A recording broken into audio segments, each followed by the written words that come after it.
이 시간 우리 다 같이 함께 하나님의 말씀을 보십니다. 사도행전 9장 10절 말씀부터 19절 말씀을 함께 봅니다.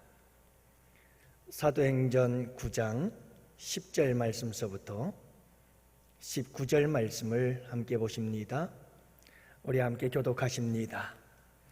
그때에 다메섹에 아나니아라 하는 제자가 있더니 주께서 환상 중에 불러 이르시되 아나니아야 하시거늘 대답하되 주여 내가 여기 있나이다 하니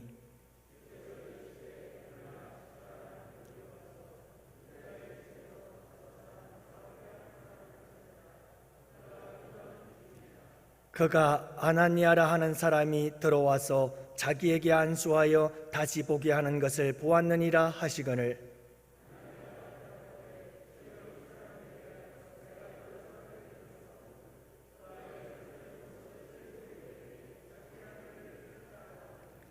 여기서도 주의 이름을 부르는 모든 사람을 결박할 고난을 대제사장들에게 받았나이다 하거늘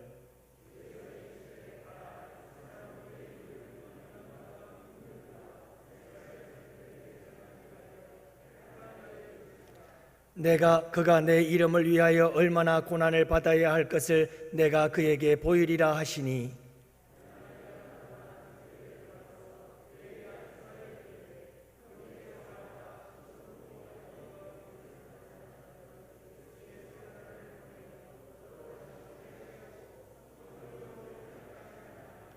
즉시 사울의 눈에서 비늘 같은 것이 벗겨져 다시 보게 된지라 일어나 세례를 받고 음식을 먹음에 강건하여 지니라.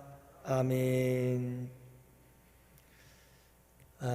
여러분 오늘도 여러분들이 승리하셨네요. 새벽부터 이 저녁 시간까지 이렇게 또 온전하게 주일을 성수하신 여러분들의 승리를 축하하고 축복합니다.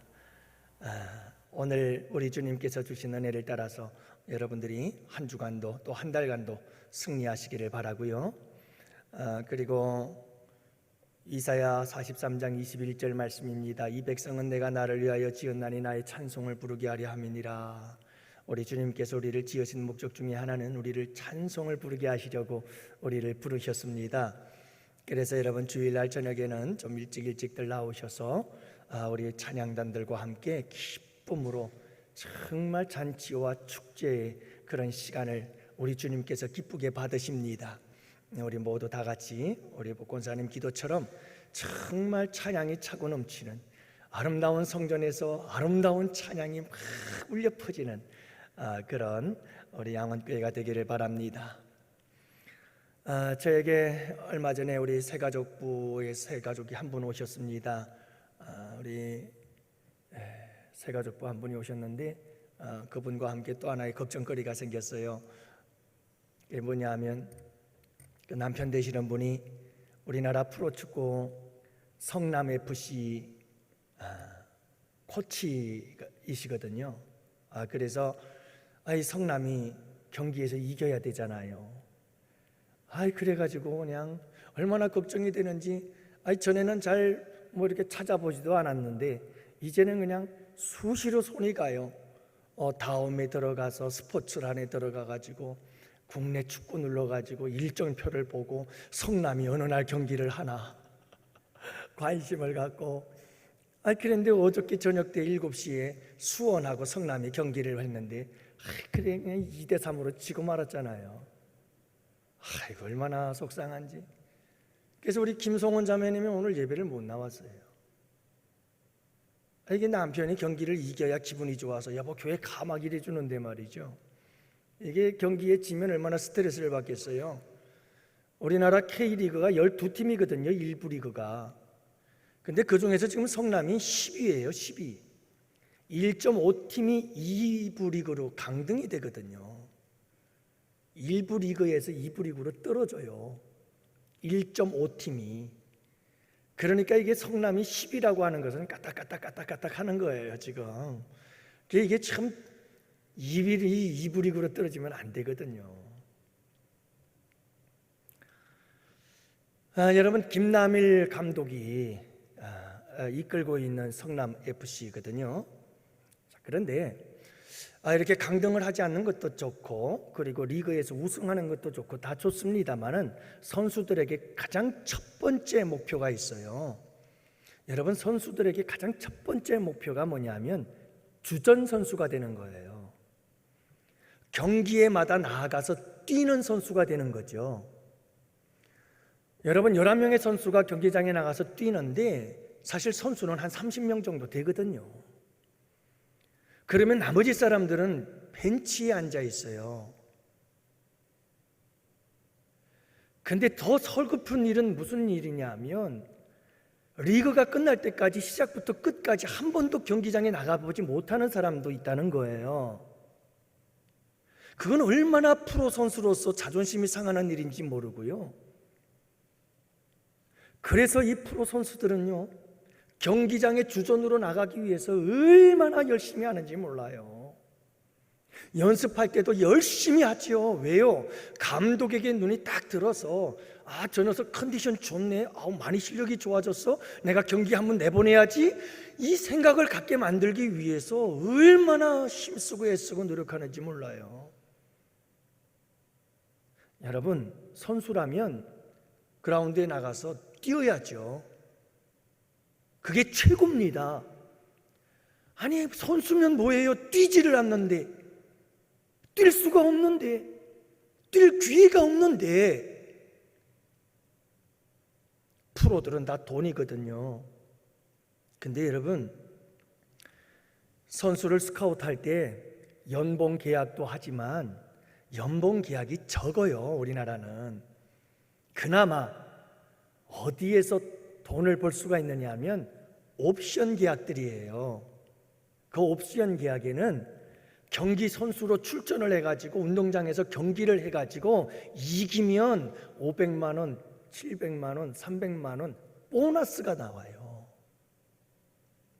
비기면 적은 금액, 지면 없어요. 그러니까 죽기 살기로 뛰는 거죠. 90분 죽으라고 뛰어서 이기면 500만 원 벌잖아요. 근데 출전을 못하면, 경기장에 나가지를 못하면 그것도 없어요. 참, 그러니 얼마나 처량합니까? 여러분이 벤치에 앉아있는 선수들은 참 불쌍한 겁니다.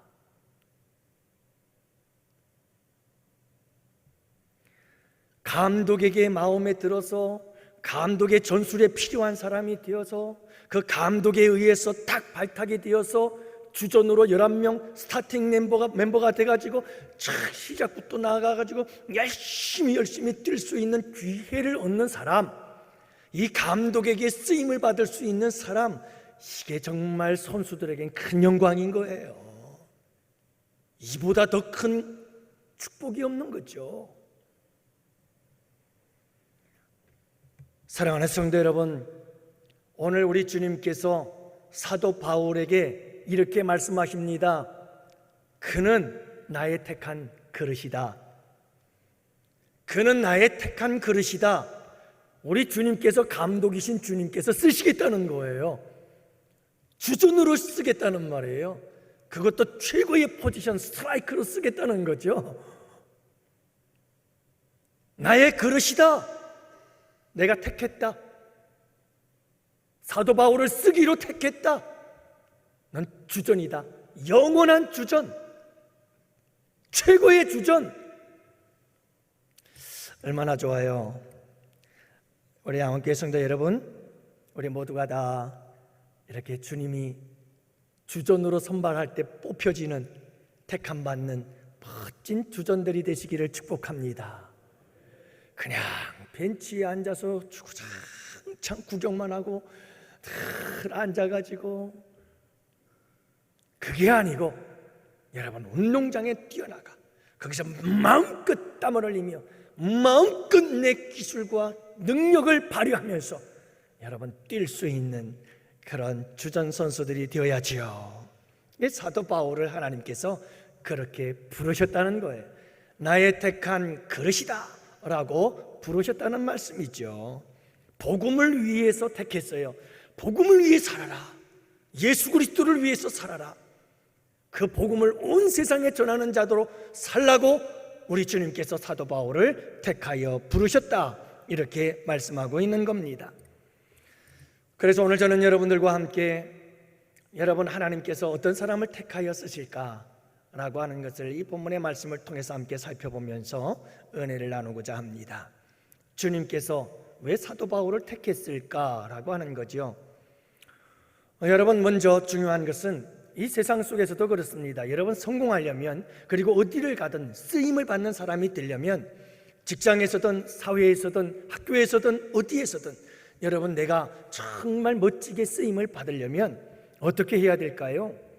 여러분, 내가 가지고 타고난 재능과 내가 하는 일이 잘 맞아떨어질 때, 그때 우리는 최고의 컨디션으로 최고의 일을 이룰 수가 있게 되어지고, 그럴 때 우리는 쓰임을 받을 수가 있게 되는 겁니다.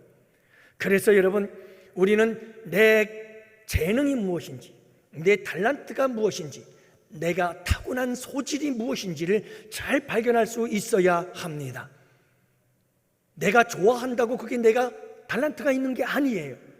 어떤 사람들을 가만히 보면요, 자기가 재능이 없어요. 소질이 없어요.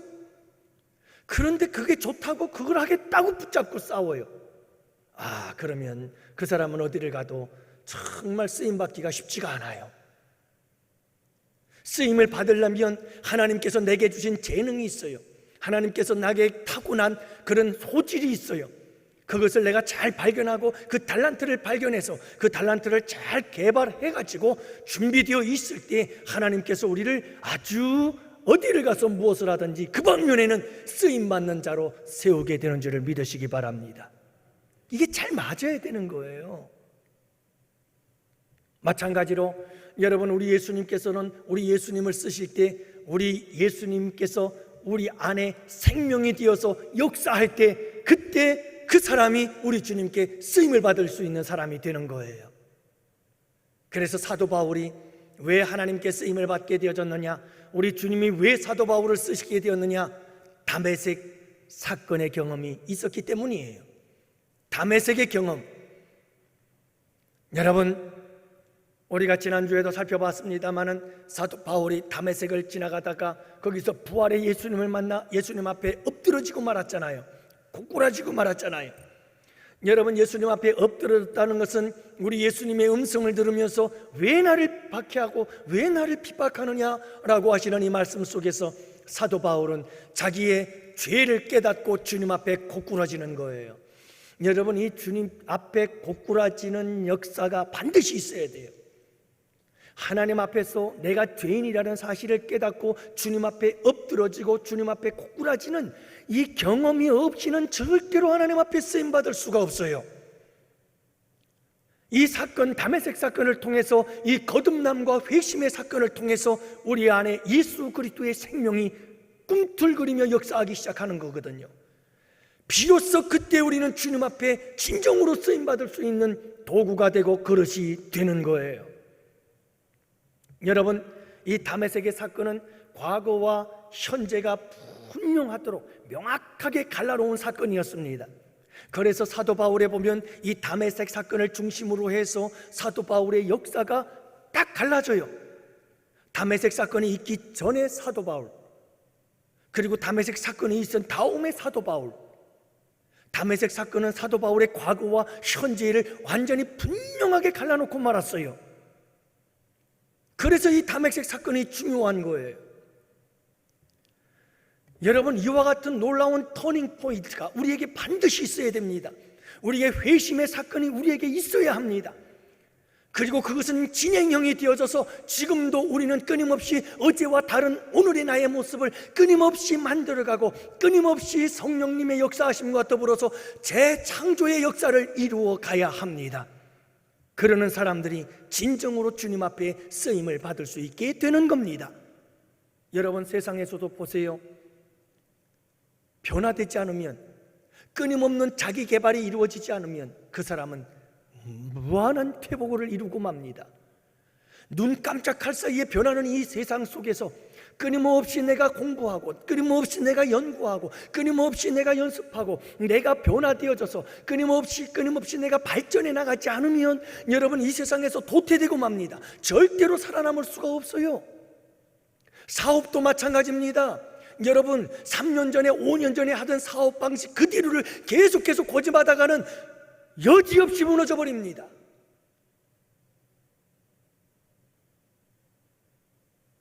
마찬가지로 우리의 믿음과 신앙도 그렇습니다. 다메섹 사건을 통해서 예수 그리스도 앞에 새 생명을 얻었다면 그 새 생명 안에서 이 다메섹 사건처럼 우리는 늘 변화의 역사가 일어나야 합니다. 어제와 오늘이 새로워지는, 다르게 변화되어지는 이 거룩한 역사를 날마다 이루어 가야 합니다. 그러는 사람들에게 하나님께서는 거룩한 도구로 쓰신다는 말씀이고, 이런 사람들을 선택하시고 택하셔서 하나님께서 쓰시는 것이죠. 전에는, 그러나 이제는 이라고 하는 분명한 고백을 가지고 살아가는 사람들, 우리 주님께서 이런 고백이 있는 사람, 이런 간증이 있는 사람들을 들어 쓰시는 줄을 믿으시기를 바랍니다. 한번 생각해 보십시오. 여러분 10년이 지나고 20년이 지나도 변함이 없고 똑같아요. 성장도 없고 자라남도 없고 성숙함도 없고 발전도 없어요. 그것은 신앙생활이 제자리걸음한 걸, 여러분 제자리걸음이라는 없어요. 그건 퇴보예요. 그런 사람들에게 어떻게 하나님께서 택하셔서 그들을 쓸 수가 있을까요? 무엇보다도 여러분 이 다메섹의 사건은요, 부활의 주님을 만나는 사건이었어요. 이 다메섹 사건이 없이는 주님께 쓰임을 받을 수가 없는 거예요. 부활의 주님을 만났다는 것은 살아계신 예수님을 만났다는 거예요. 죽었다가 다시 살아서 영원히 사시는 예수님을 만났다는 거예요. 죽음을 이기신 예수님을 만났다는 거예요. 영원한 하나님 나라 천국에 들어갈 수 있다는 이 사실에 대한 확실한 믿음을 주신 예수님을 만난 거예요. 그래서 사도 바울은 이 다메섹 사건 이후에 완전히 변화된 삶을 살 수밖에 없었던 이유가, 죽음조차도 두려워하지 않을 수밖에 없었던 이유가, 여러분 부활의 주님을 봤거든요. 죽었는데 분명히 다시 살아난 예수님을 만난 거예요. 그래서 사도 바울은 하나님 앞에 거룩한 그릇으로 쓰임을 받을 수 있었고, 우리 주님은 이와 같은 사도 바울을 택하시고 주님의 그릇으로, 주전으로 쓰신 줄을 믿으시기 바랍니다. 여러분 우리에게 이 다메섹 사건이 있어야 돼요. 우리 모든 양원재단의 성도들은 이 다메섹의 사건이 있었는 줄로 믿으시기를 저는 믿습니다. 여러분 침례교회의 특징이 뭐냐 하면요, 침례교단들은 지금도 미국에서도 많은 교회들이 그렇게 하고 있고요, 우리나라에서도 그렇게 하는 교회들이 참 많아요. 매주일마다 예배 설교가 끝나면 구원에 초청을 합니다. 여러분들 가운데 혹시라도 오늘 우리 주 예수님을 구주로 영접하고 내가 그분을 믿고 따르기로 결단하는 사람들은 자리에서 일어나시기 바랍니다. 항상 이 구원에 초청을 합니다. 무슨 의미예요? 내가 죄인인 것을 깨닫고 내가 예수 그리스도를 나의 구주로 영접하고 부활의 주님 그분을 믿고 저 영원한 천국을 향하여 내가 주님의 말씀을 따라 가겠습니다 라고 하는 것에 대한 확신을 심어주는 것이에요. 그 구원의 초대를 항상 합니다. 사랑하는 성도 여러분, 우리 주님 앞에서 회심의 이 거룩한 다메섹의 사건이 우리의 사건이 되어지고, 이 사건 속에서 우리 주님 앞에 아름답게 쓰임받는 주의 복된 성도들이 되시기를 축복합니다. 두 번째로는 준비된 사람을 우리 주님은 쓰십니다. 여러분 이 세상에서 수많은 사람들이 많습니다마는 우리 주님께서 이 사도 바울을 나의 택한 것이라고 말씀해 주시니 참 얼마나 감사해요. 여러분 가룟 유다 같은 경우는 누구가 택한 그릇이었어요? 이게 사탄 마귀가 택한 그릇이었어요. 여러분 사탄 마귀가 쓰는 그릇도 있어요. 우리 예수님이 부른 제자들 가운데도 있습니다. 그러나 사도 바울 같은 경우는 우리 주님께서 나의 택한 그릇이라고 말씀하거든요. 나의 택한 그릇이다. 야, 우리 주님이 나를 택해 주셨구나. 나를 쓰시려고, 주전으로 내보내시려고. 얼마나 감사한 일일까요? 근데 여러분 준비된 사람을 쓰십니다. 준비된 사람이에요. 이 세상에서도 여러분 어떤 사람이 쓰임을 받느냐, 어떤 사람이 성공할 수밖에 없느냐, 준비된 사람이 성공을 하는 거예요. 여러분, 준비가 되지 않았는데, 준비되지 않은 사람에게는 기회조차도 오지 않아요. 아니, 기회가 온다 하지라도 절대로 그 기회를 잡을 수가 없어요. 오직 준비된 사람에게만 진정한 기회가 오는 거예요. 그리고 쓰임받을 수 있게 되어지는 거예요. 그래서 성공하는 거예요. 많은 사람들은 왜 나의 인생은 이렇냐? 왜 나의 인생은 이렇게 힘들고 어렵냐? 나의 인생은 왜 이렇게 되는 게 없냐? 왜 나의 인생은 고통스럽고 불행하냐? 그렇게 이야기를 하는 사람들이 있어요. 근데 여러분, 그럴 수도 있습니다. 다른 요인 때문일 수도 있습니다. 하지만 중요한 것 중에 하나가 뭐냐 하면 나 자신을 돌아봐야 됩니다. 내가 준비되었나? 우리 가정이 왜 불행하지? 내가 준비됐나? 내가 남편으로서 제대로 준비하고 되어졌는가? 내가 아내로서 제대로 준비되어졌는가? 내가 자녀로서 부모로서 제대로 준비되어 있는가? 여러분들이 사업을 하든 아니면 직장 생활을 하든 어디서 무엇을 하든지 간에 자꾸 여러분 힘들고 어려운 일들이 자꾸 생겨난다면 생각을 해보십시오. 내가 이 일에 준비가 되어졌나? 준비가 되어 있지 않으면 자꾸 힘들고 어려운 일들이 생겨날 수밖에 없고 불행해질 수밖에 없는 거예요. 좋은 기회와 찬스가 주어져도 그걸 놓쳐버리고 말아요. 붙잡을 수가 없어요. 준비가 안 됐는 걸요.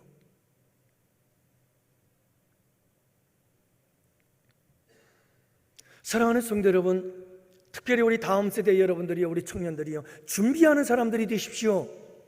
준비하는 사람이 되어야 돼요. 좋은 배우자를 만나는 것도 좋아요. 좋은 직장을 얻는 것도 좋아요. 그러나 여러분, 그것보다 더 중요한 것이 있습니다. 아름답고 행복한 가정을 만들기 위해 내가 준비했느냐? 준비해야 돼요. 아버지 노릇을 어떻게 하는 것이며, 아내로서 내가 어떻게 해야 될 것이며, 부모로서 내가 무엇을 해야 되느냐? 배워야지요. 준비해야 되는 거예요. 직장 생활요. 여러분, 내가 직장에 들어가서 좋은 직장을 얻으려고요. 좋은 직장 들어가면 뭐예요? 그 직장에서 감당할 수 있는 능력이 준비되어야죠. 여러 직장 동료들과 함께 아름다운 관계를 맺으면서 윈윈 하면서 장기 레이스를 달려갈 수 있도록 준비가 되어 있어야죠. 준비되어 있지 않으면 아무리 좋은 기회가 와도 감당이 안 돼요. 여러분, 우리가 주님께 쓰임받는 사람이 되려면 준비된 사람이 되어야 되는 줄을 믿으시기 바랍니다. 11절 말씀해 보니까 우리 예수님께서 아나니아에게 말씀하시기를 직가라고 하는 거리를 가가지고 거기서 유대의 집으로 들어가라. 거기서 사울이라고 하는 젊은 청년을 만날 것인데 그에게 안수해 주어라 라고 말씀하시면서 그는 지금 기도하는 중이라 이렇게 말씀합니다. 여러분, 사도 바울이요, 예수님을 만나는 다메섹의 사건을 경험하자마자 그는 지금 무엇하고 있는 거죠? 기도하고 있는 거예요. 다시 말해서 사도 바울은 기도에 준비된 사람이었다는 거예요. 여러분, 사도 바울을 하나님께서 어느 날 갑자기 쓴 것 같지만 절대로 그렇지 않습니다. 하나님께서는 이미 다 준비하고 계셨습니다. 여러분, 율법주의자였던 사도 바울은요, 철저히 율법을 따라 기도하는 사람이었습니다. 기도의 훈련이 되어진 사람이었어요. 율법주의자였던 이 사도 바울은요, 유대주의자였던 사도 바울은 하나님의 말씀에 대하여 철저히 준비된 사람이었어요.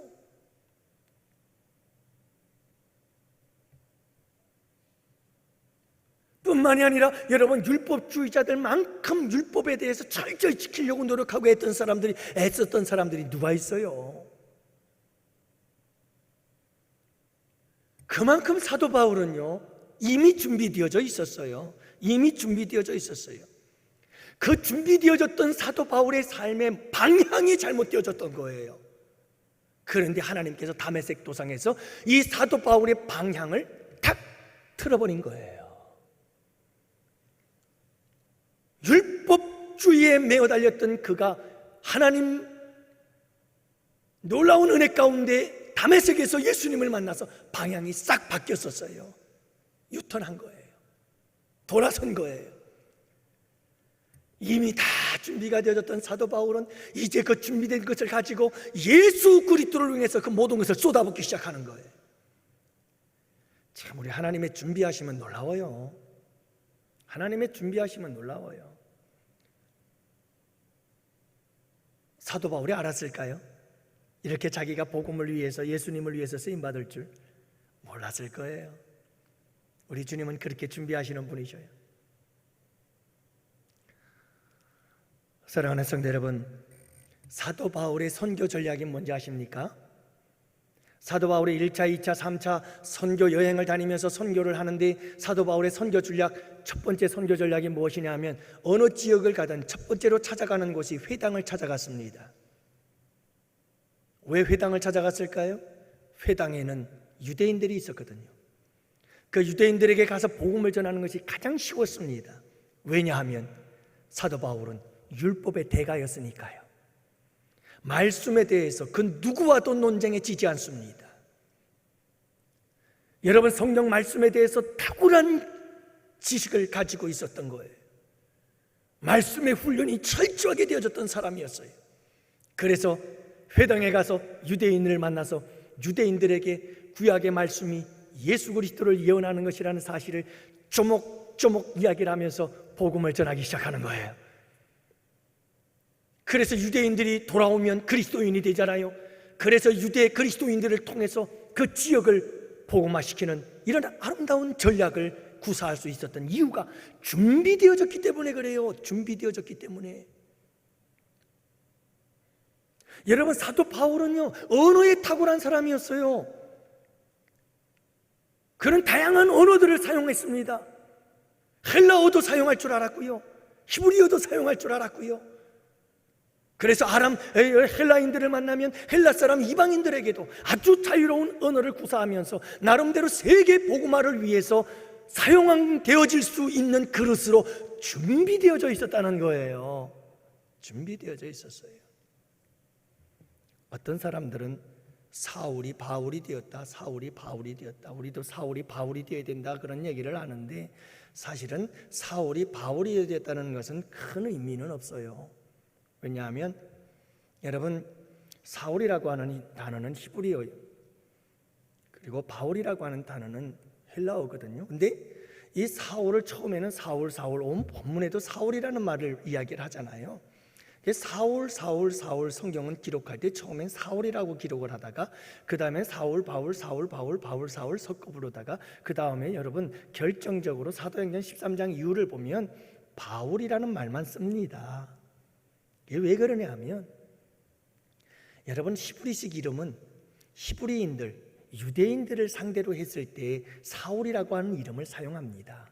하지만 사도 바울이 본격적으로 이방인 선교를 시작할 때부터 사도 바울을 바울이라고 부릅니다. 헬라식 이름을 사용하는 거예요.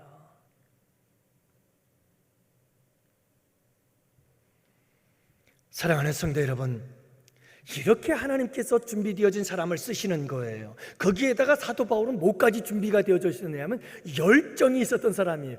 대단한 열정을 가지고 있었어요. 악한 일에도 가장 앞장서는 사람이었어요. 얼마나 열정적인 사람인지. 예수 믿는 사람이라면 모두 그냥 다 가가지고 문서를 받아가지고 영장을 받아가지고 자가가지고 다 잡아다 그냥 감옥에 쳐넣는 대단한 열정을 가졌던 사람이에요. 근데 여러분, 그 열정의 방향을 탁 틀어버리니까 예수님의 복음을 위해서 그 열정이 불타니까 놀라운 일을 하는 거예요. 저도 우리 양원교회 성도들을 바라보면서 참 열정적인 성도들이 많구나. 할렐루야. 그래서 우리 교회가 있는 거죠. 이 아름다운 성전을 짓고 우리 원로 목사님 참 얼마나 피땀 흘려서 이 성전을 지었겠습니까마는, 그러나 또 여러분들의 그 열정적인 헌신과 희생이 있었기에 또 이렇게 아름다운 교회가 세워진 줄로 믿습니다. 열정이 바뀐 거죠. 주님을 향한 열정으로. 또한 여러분, 하나님께서, 우리 주님께서 쓰시는 사람이 어떤 사람인가? 주님이 택한 그릇은 어떤 그릇이? 동력하는 사람이라는 사실을 알 수가 있어요. 협력할 줄 아는 사람이에요.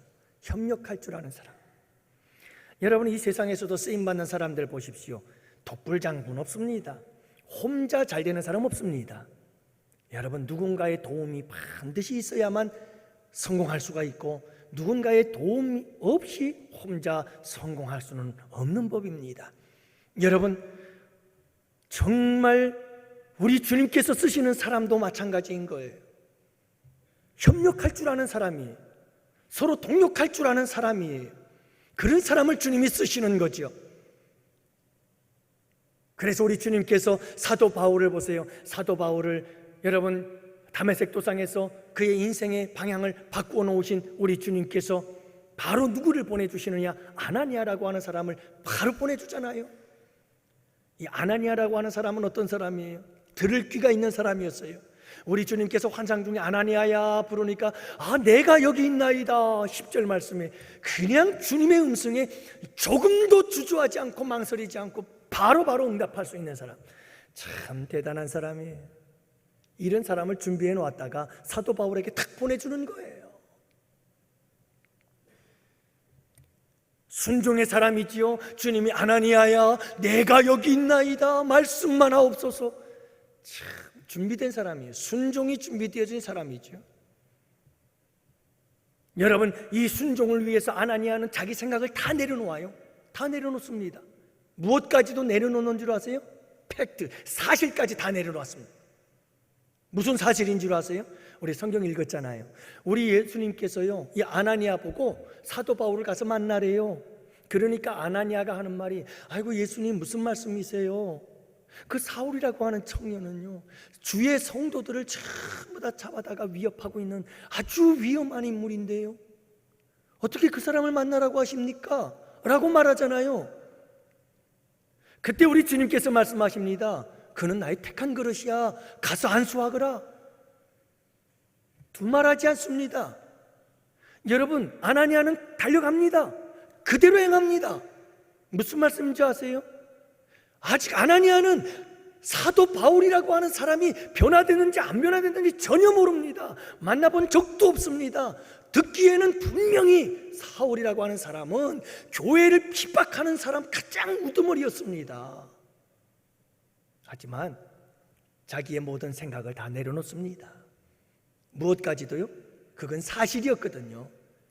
여러분, 사울이 교회를 핍박하는 자였다는 것 사실이잖아요. 그건 소문이 아니에요. 진짜였어요. 그런데 그 사실조차도 다 내려놓습니다.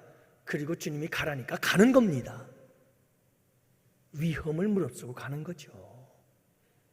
우리 주님은 이런 사람을 준비해 놓았다가 사도 바울에게 만남을 주시고 사도 바울과 연결시켜 주시고, 그렇게 해서 이런 사람들의 협력을 통해서, 이런 사람들의 동력을 통해서 주님의 택한 그릇을 세워가는 거예요. 만들어가는 거예요. 할렐루야. 사랑하는 성도 여러분, 우리 모두 서로 협력하는 우리 하나님께 성도들이 되시기를 축복합니다. 서로 아름답게 동역하는 성도들이 되시기를 바랍니다. 협력할 줄 아는, 인간관계를 잘 맺을 줄 아는 사람이 되기까지 우리 주님은 잘 안 쓰십니다. 왜냐하면 여러분, 잘 준비되어져서 정말 아름답게 서로 협력하고 동력할 줄 모르면 반드시 모든 일에 문제가 생겨나기 때문에 그렇습니다. 그래서 때로는 아나니아와 같이 우리 주님께서 좋은 사람들, 정말 믿음 좋은 사람들 보내어 줘서 우리도 여러 사람들과 협력할 수 있는 좋은 믿음을 본받게 하고 또 배우게 하십니다. 그런데 때로는 우리 주님께서 우리를 변화시키시려고 아주 고약한 사람들을 보내주십니다. 그게 무슨 사건이냐면 창세기의 야곱의 사건입니다. 야곱이 얼마나 간사했어요. 야곱은 참 사기꾼이었거든요. 이름 자체가 그래요. 야곱이라고 하는 이름이 사기꾼이요, 속이는 자요, 간사한 자라는 뜻이에요.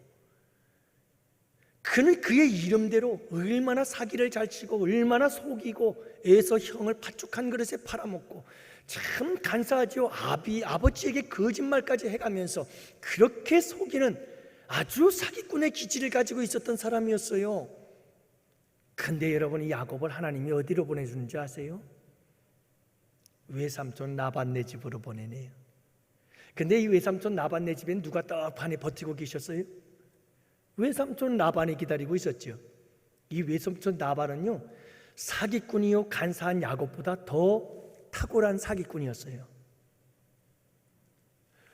야곱이 이 외삼촌네 집에 가가지고 죽으라고 일을 하는데요, 라헬이라고 하는 그 딸을 보니까 너무너무 이뻐가지고 반했어요.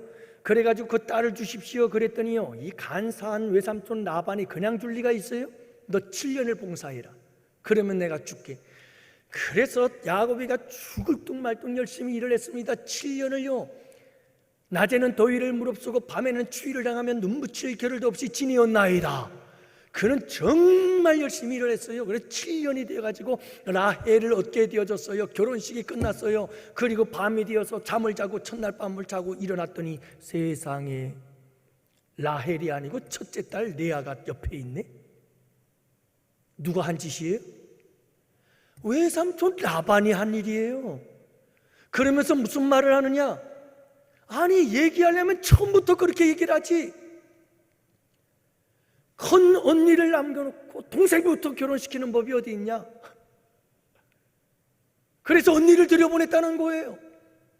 그러니 앞으로 7년을 또 봉사하래요. 그러면 라헬 주겠대요. 여러분, 이 야곱은 또 속아가지고 또 죽고 7년 동안을 봉사를 합니다. 그래도 두 딸을 얻었잖아요. 그게 끝이 아니에요. 아니, 품삯을 주기로 했는데 7번이나 품삯을 안 주고 속인다니까요. 야곱이요, 그 간사한 야곱이, 그 사기꾼 같은 야곱이 이 외삼촌 라반을 만나가지고 된탕 당하는 겁니다. 끊임없이 사기당하고 끊임없이 속임을 받고. 여러분, 그렇게 해서 우리 하나님께서 야곱을 이스라엘이 되게 하신 줄을 믿으시기 바랍니다. 사람을 변화시키는 거예요. 그렇게 해서 쓰신다니까요. 혹시 여러분 우리 삶 가운데 고약한 사람들 만나거든 꼭 기억하세요. 아, 주님께서 나를 만들려고 그러는구나. 나를 만들어서 서로서로 잘 협력하고 서로서로 잘 동역하고 그렇게 해서 아름다운 주님의 큰 그릇으로 쓰시려고 우리 주님께서 나를 변화시키려고, 나를 새롭게 하시려고, 나에게 그런 복을 주시려고 그러는구나. 여러분, 그렇게 믿으시기를 바랍니다. 하나님은요, 사울이라고 하는 한 사람 세우지 않아요. 사도 바울이 혼자서 사역, 아니요, 절대로 그렇지 않습니다. 항상 사도 바울 곁에는 동역자들이 있었습니다. 협력자들이 있었습니다. 더불어서 함께 사역을 했기 때문에 그가 소아시아를 비롯해서 유럽까지 주의 복음을 전할 수가 있었던 것이죠. 믿음 생활도 마찬가지예요. 여러분, 신앙생활 독불장군 없어요. 나 혼자 신앙생활 하면 할수록 손해봐요. 여러분 꼭 기억하세요. 나 혼자 신앙생활 하면 할수록 손해봐요. 왠지 아세요? 나 혼자서 신앙생활하면 편해요. 하지만 절대로 믿음의 성장과 성숙이 없어요. 어떤 사람은 아이고 목사님 무슨 말씀을요? 나 혼자 열심히 기도하고 나 혼자 말씀 열심히 보고 그러면 믿음이 성장하는 거 아니에요? 여러분, 그건 믿음이 성장하는 게 아닙니다. 믿음의 성장은 열심히 기도하고 열심히 말씀을 보고 그 말씀과 기도를 통해서 우리의 삶이 새로워질 때 그것이 진정한 믿음의 성장입니다. 신앙생활에 아무런 열매가 없는데요, 그 열매는 어디서 맺히느냐? 삶의 현장에서 맺히는 거예요. 그래서 여러분, 신앙생활을 혼자 하면 편해요. 뭐 다른 사람들하고 터치받지도 않고 충돌도 일어나지 않고 부딪힐 이유도 없고 너무너무 좋지요. 나 혼자 그냥 신앙생활하는 게. 그러나 절대로 성장이 없습니다. 여러분, 힘들고 어려워도 끊임없이 서로 함께 하시기를 바랍니다. 부딪혀도 괜찮습니다. 여러분, 조약돌이 왜 둥글둥글하고 매끄럽고 부드러운 돌이 될 수밖에 없었던 이유가 뭘까요? 끊임없이 부딪혔기 때문에 그렇습니다. 끊임없이 부딪힘 가운데 모난 부분들이 깨지고 부서지면서 그렇게 둥글둥글하게 조약돌이 되어지는 거죠. 우리의 신앙도 마찬가지예요. 여러분, 이 사람하고 부딪히기도 하고 저 사람하고 부딪히기도 하고 그러면서 배우는 거예요. 아, 그렇구나. 이런 사람도 있구나. 저런 사람도 있구나. 아, 이런 사람은 이렇게 대해야 되는구나. 저런 사람은 저렇게 대해야 되는구나. 아, 그래, 그렇지. 여러분, 그렇게 하면서 이 사람은 점점 큰 사람이 되어지는 거예요. 이 사람은 점점 성숙한 사람이 되어지는 거예요. 이런 사람은 점점 주님의 택한 멋진 그릇이 되어져 가는 거예요. 이런 사람들을 우리 주님이 쓰시는 줄을 믿으시기 바랍니다. 그래서 여러분, 혼자서 10년, 20년, 30년 신앙생활한 사람보다 여러 사람과 뒹굴면서 부딪히면서 티격태격하면서 잘 배우고 지혜롭게 배운 사람, 3년 신앙생활한 사람이 오히려 나을 수가 있어요. 그게 나을 수가 있다니까요. 사랑하는 성도 여러분, 우리 양원교회 성도들은 서로 아름답게 동역하는 복된 성도들이 되시기를 축복합니다. 주님이 그런 사람들을 쓰셔요. 아니, 세상에서도 그렇다니까요. 협력할 줄 모르는 사람은요, 이 세상 어딜 가도 여러분 정말 누구에게 잘 쓰임받을 수가 없어요. 어떻게 쓰임을 받겠어요? 어디든 다 공동체인데, 직장인들, 사업장인들, 어딘들. 마지막 한 가지는 결론으로 말씀을 드리며 요약합니다. 여러분, 네 번째가 뭐였느냐 하면 고난을 기뻐하는 사람이에요. 간단히 말하면 이렇습니다. 사도 바울은 전에는 하나님을 핍박하고 예수님을 핍박하고 교회를 핍박하는 사람이었는데, 예수님을 만나고 다메섹 사건 이후에 사도 바울은 어떤 사람이 되었어요? 예수님을 위해서 핍박을 당하는 자가 되었어요. 그것도 보통이 아니라 사도 바울은 이후의 모든 삶을 보면 모든 고난을 기뻐했어요. 환난 중에도 기뻐했어요. 예수님을 위해서 고난받음을 그는 영광스럽게 생각했어요. 예수 그리스도의 십자가의 흔적을 남기는 것을 그는 무한한 영광으로 여겼어요. 사랑하는 성도 여러분, 사도 바울을 주님께서 쓰신 이유들이 여기에 있습니다. 많은 사람들이 예수님을 믿으면서도 고난을 받으려고 하지 않죠. 여러분, 고난을 받지 않고 고난을 싫어하고 고난을 멀리하는 사람을 어떻게 쓸 수가 있겠어요? 도대체 고난 없이 쓰임받을 수 있는 사람이 이 세상은 어디에도 없습니다. 어떤 어려움과 어떤 고난이라도 기쁘고 즐겁게 받아들일 줄 아는 사람은 이 세상 어디를 가도 쓰임을 받습니다. 이 세상 어디를 가도 그런 사람은 살아남아요.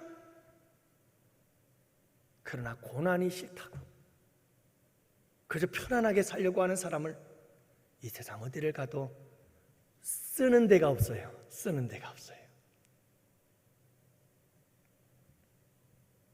사랑하는 성도 여러분, 우리 양원교회 성도들은 고난을 기뻐하는 주의 백성들이 되시기를 바랍니다. 여러분, 사도 바울이 이렇게 고난을 기뻐하게 된 이유가 있어요.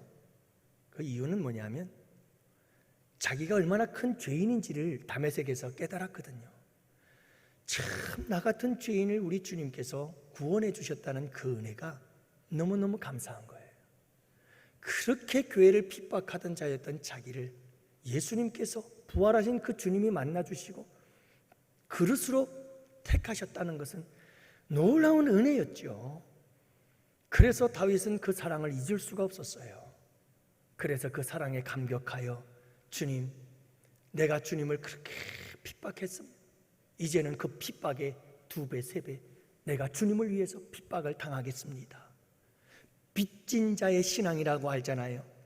사도 바울은 그 빚진 자의 신앙을 가지고 난 주님의 사랑에 빚진 자야. 그렇기 때문에 내가 어떤 고난도 주님을 위해서라면 받아야지. 그건 기쁨이야. 빚을 갚는 기쁨. 여러분들 아시나요? 빚 져봐야 알지. 여러분, 빚 져보면 알아요. 빚 갚는 은혜가 얼마나 큰지. 여러분, 빚을 갚았을 때 그 자유가 얼마나 큰 자유인지 모르죠. 사랑하는 성도 여러분, 우리 양원교회 성도님들은 우리 주님 앞에 아름답게 쓰임받는 복된 성도들이 되시기를 주님의 이름으로 축복합니다. 그래서 여러분, 이제 말씀을 정리하면 우리 주님이 쓰시는 그릇은 다메섹 경험이 있는 사람, 그리고 준비된 사람, 그리고 서로 협력하고 동력할 줄 아는 사람, 그리고 고난을 기뻐할 줄 아는 사람, 우리 주님께서 이런 사람을 들어서 존귀하고 보배롭고 큰 인물로 쓰시는 줄로 믿습니다. 우리 양원교회 성도 여러분, 우리 주님이 감독이시라면 우리 모두 다 주전 선수들이 되어서 운동장에 나가서 열심히 뛰어서 멋지게 골도 넣고, 여러분 멋지게 골도 잡아내고, 우리 멋지게 옵션으로 상도 받고, 할렐루야, 그러자고요. 맨날 벤치에 앉아있으면 뭐 어떻게 해요? 벤치에 앉아있으면 그렇잖아요. 아니, 선수는 뛰어야지요. 믿음의 사람들은 주님께 멋지게 쓰임받아야지. 그냥 의자에 앉아가지고 시합 처음부터 끝까지 그냥 끝날 때까지 구경만 하고 있으면 어떡하겠어요. 우리 양원교회 성도들은 교회에서도 믿음 안에서뿐만 아니라 세상 속에서도 벤치에 앉아있는 사람들이 아니라 주전이 되어서 여러분 앞장서 쓰임받는 복된 성도들이 되시기를 주님의 이름으로 축복합니다.